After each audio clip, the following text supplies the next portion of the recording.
In my book, there's a lot of genealogical research, going back, Dick's family, my family, these heroic and amazing tales of people who went west. But one of the things I discovered is that Dick and Barack Obama are 8th cousins. What? Is that an amazing thing? Yes, if you go back 8 generations, They have a common ancestor.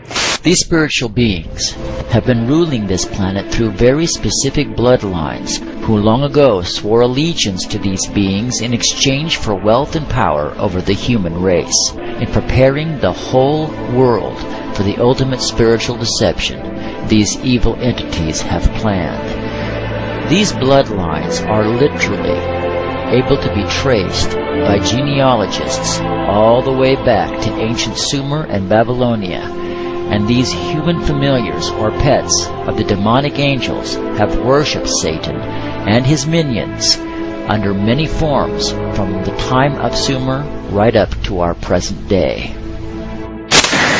So there were new beings planted in the garden. Primarily, they had been created to function as sources of food for the collection of gods that had been possessed by evil. Secondarily, they were to be used as physical vessels to be possessed by the gods. Once possessed, they would be used to carry out evil's plan to spread death and destruction on earth. Incest was practiced by ancient Egyptian royalty. Mothers married sons and brothers married sisters to keep the power and the money all in the family. Like their pharaonic ancestors, the British monarchy have a long history of incestuous inbreeding.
is of an interbreeding between a non-human race, force, whatever, and humans, creating a hybrid bloodline, a fusion of the two DNAs.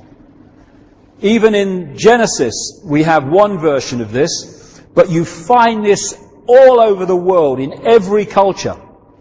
As the Bible says in Genesis, there were giants on the earth in those days, or in the earth as it puts it, and also after that, where the sons of God came in unto the daughters of men, and they bare children to them. And the same became mighty men which were of old, men of renown.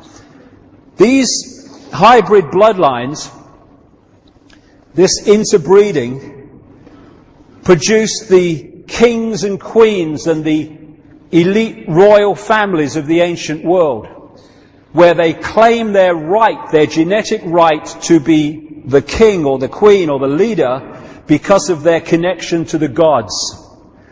And all over the world you find this. And what do we have today? We have the queen as head of state of this country purely because of her DNA. In Sumer you find the same. Sumer, which became Babylon, which became Iraq, has ancient texts and tablets which describe the same recurring global story of this interbreeding to create this hybrid race. The hybrid race became known as the demigods, part human, part God, because of this interbreeding connection. This hybrid bloodline went off across the world, up into Northern Europe.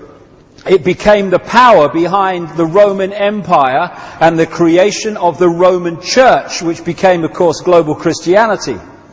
Much more about that as we go along. And everywhere it went, it became the royal bloodline, the elite bloodline, the one that became the leaders and the kings and the queens, and also the people in charge behind the scenes. And it interbred with other such bloodlines in Northern Europe to become the royal families and aristocratic families of Europe. And so today, these hybrid bloodlines are known as the Illuminati, the illuminated ones, and they're the ones that control the transnational corporations, governments, the banking system, the whole shebang that dictates and controls the direction of society. Many of the United States presidents have blood relations with each other. The Bush lineage has blood ties to a great number of former presidents. George Washington, Millard Fillmore, Franklin Pierce, Abraham Lincoln, Ulysses Grant, Rutherford Hayes, James Garfield, Grover Cleveland, Teddy Roosevelt, William Taft, Calvin Coolidge, Herbert Hoover, Franklin Roosevelt, Richard Nixon, and Gerald Ford. Michael Tessarion points out in his work that Bush is closely related to every European monarch on and off the throne, and has kinship with every member of Britain's royal family. Bush's family tree can be documented as far back as the early 15th century. He has a direct descent from Henry III and from Henry VIII's sister Mary Tudor. He is also descended from Charles II of England. And we also find that George W. Bush is a direct descendant of Godfrey the Bullion. Godfrey was the first king of Jerusalem after he recaptured it from the Saracens, which was the name for the Islamic faith during the Middle Ages. It is interesting to note that the current occupation of the United States in the Middle East was re-established by the same family, George Bush Sr. in 1991, and again by George Bush Jr. in 2003. George Bush Jr. is then found to be a cousin to both opposing candidates of his 2 terms in office, Al Gore and John Kerry. Democratic President Barack Obama also has blood ties with George W. Bush, as well as Gerald Ford, Lyndon Johnson, Harry Truman, James Madison, and the British Prime Minister Sir Winston Churchill. On the opposing side of the 2008 presidential ballot, John McCain is descended from Robert the Bruce, King William I of Scotland, and also Godfrey the Bullion. Let me take you through this, branch by branch. The 101st Airborne Division, Air Assault. Vice President Dick Cheney, the man who's only a heartbeat away from the presidency, is actually a blood relation. He's President Bush's 9th cousin once removed. Cheney's cousin Barack Obama is also Bush's 11th cousin and the 9th cousin of Brad Pitt. But we're only just getting started. President Lincoln was President Bush's 7th cousin 5 times removed, and Bush shared more than just a ballot with John Kerry. That's right, they're 9th cousins twice removed. There's also royalty in the Bush bloodline. Princess Diana was Bush's 11th cousin twice removed. And then there's this bombshell. Happy birthday, Mr. President. Sure, she may have been singing to JFK, but what about GWB? He is, after all, her 9th cousin 3 times removed. He's also related to Playboy founder Hugh Hefner, even Pocahontas, and Vlad the Impaler. Trace the family tree far enough, and you get Madonna, Celine Dion, and Tom Hanks.